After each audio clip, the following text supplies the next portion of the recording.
Sometimes generating images with AI, you can be limited to small dimensions. Most current open source models produce their best results at around 1024 by 1024 pixels. While that's a decent size, but it's far from the sharpness and detail you get at 4K. And for professional work, that level of quality often matters. In this chapter, we'll cover 2 ways to upscale your images in ComfyUI. Now, there are a bunch of ways to upscale your images, and the jury is still out on what's the best ones. These are the ones that I prefer. The first one is just super quick and lightweight. It's not going to give you the best results, but it's not going to take any time either.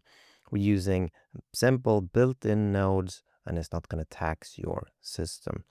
Now, the second is a more powerful method that uses a diffusion model to add genuine detail during the upscale, producing significantly better results. And this is the workflow I prefer to use.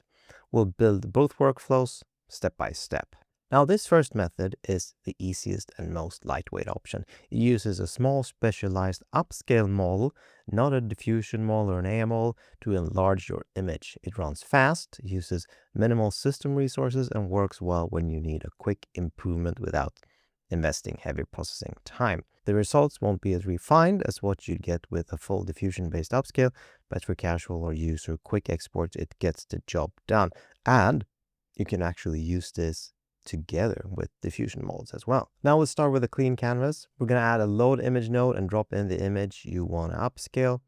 Then we're going to add a save image node. This is where your upscale result will end up eventually.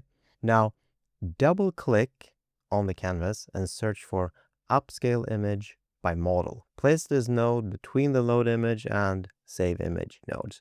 This is the node that will do the actual upscaling. You'll notice it has an input on the left that expects an upscale model. This is a small specialized model designed specifically for the task of increasing image resolution. It's completely different from the AI models or the diffusion models that we've been using in this course. It doesn't generate new content or interpret prompts. Its only job is to take an existing image and make it larger while keeping it as sharp as possible, and it's doing this with a mathematical algorithm. Now add a load upscale model node and connect it to that input. You'll notice there are a bunch of them, and their names often hint at what they're best at. Some are optimized for anime and cartoon style images, others are tuned for faces or photographs. For general purpose upscalers, where for example we have 8x NMKD, we have 4x ultra sharp, we have nomos. The number at the beginning, 4x, 8x, refers to how much the model multiplies the resolution by default. I would go with probably 4x nomos or 4x ultra sharp. The results can vary depending on the content, and the best way to learn which model suits your work is to try them. Now just connect everything together, load image into upscale image by model, the upscale model into the model input, and the output into save image. Click run. In a few seconds you'll have an upscale image.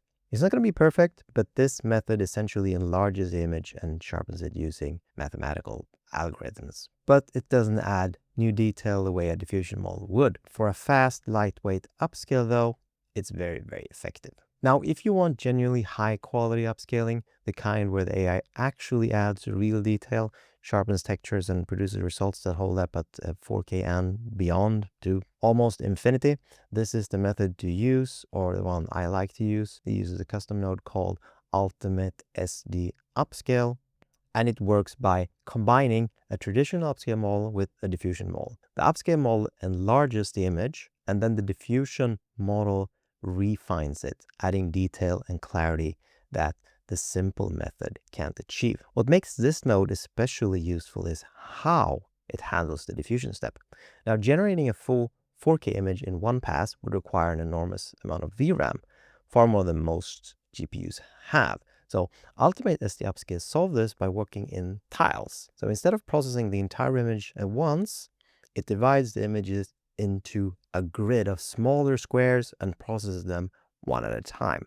Now, each tile gets individually refined by the diffusion model, and then they're stitched back together into the final image. This means you can produce very large images even on a GPU with limited VRAM. Now, the trade-off, and it's an important one to understand, is that if the diffusion model changes too much within each tile, you can end up with visible seams. And these seams are between the tiles. So these are lines or inconsistencies where one tile meets the next, and they become more noticeable the higher you set the denoise value. We'll talk about how to manage this when we get to the settings. We're going to double click the canvas and search for Ultimate SD Upscale. Place it on your canvas. This node works similar to a K-sampler. It's essentially a sampler. It's where the actual generation and refinement happens, but with additional controls specific to the tiling and upscaling process. So if you look at the left side here, you'll see it needs several inputs. So let's connect them one at a time. We need a load image node, and drop in the image you want to upscale. Now connect its output to the Ultimate SD Upscale node's image input. Add a low diffusion model node, and this time we're using a full diffusion model, which is what allows this method to add genuine detail during the upscale. Now select whichever model you'd like to use. I'll be using a Z image turbo here, but you can use almost any model. It doesn't matter. You can use Stable Diffusion, Flux, Quen, doesn't matter. Now connect the model output to the Ultimate SD Upscale node's model input. We're going to add a load clip node and a clip text encode node for the positive prompt. Connect the clip model to the text encode node and connect the text encode output to the positive input on the Ultimate SD Upscale node. For the positive prompt, you can actually leave the text field empty. Now the diffusion model is refining an existing image here, not generating from a description. So a prompt isn't strictly necessary. Now, if you do want to write something, keep it general. The thing here, since this generates in square, if you try to describe what the image is, to say it's a horse, if you say horse, it's going to try to do a horse in every square, and that's not what we're looking for, right? So you would rather describe something like high quality photograph, or the style or the detail that you're looking for, not the objects, because the objects are going to change for each of the squares. Set your clip model to match the diffusion model you selected. For C image turbo, that's Quen 34B, with the type set to a Quen image here. For the negative prompt, we'll do something slightly different.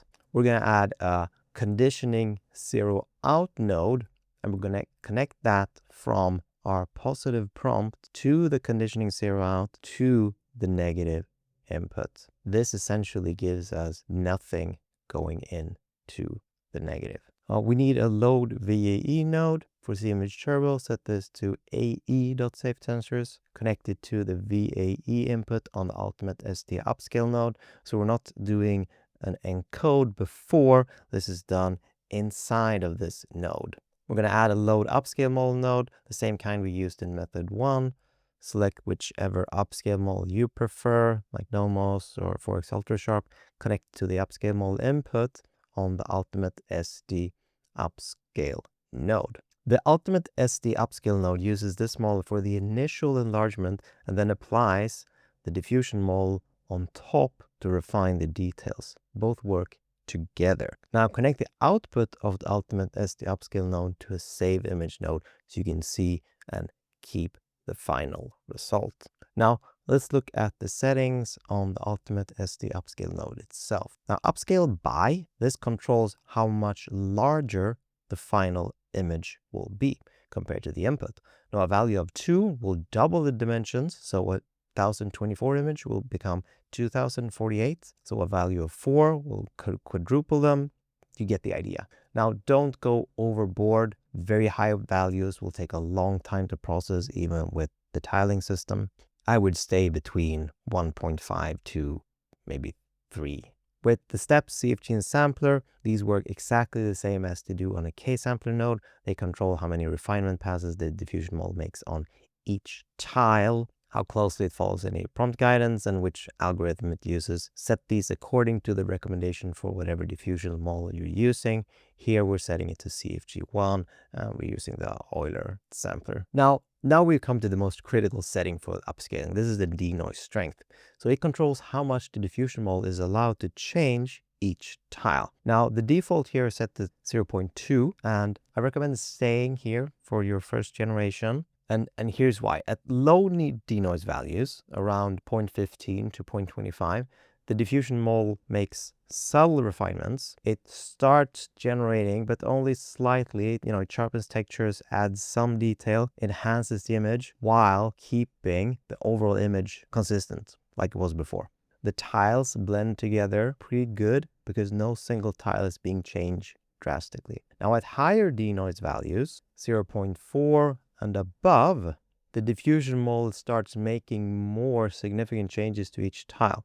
So this can produce more impressive detail, can produce really good looking images within individual tiles, but it also means neighboring tiles may not match each other. That's when seams appear, visible lines or inconsistencies at the borders where tiles meet. So the higher the denoise, the worse your seams are going to be.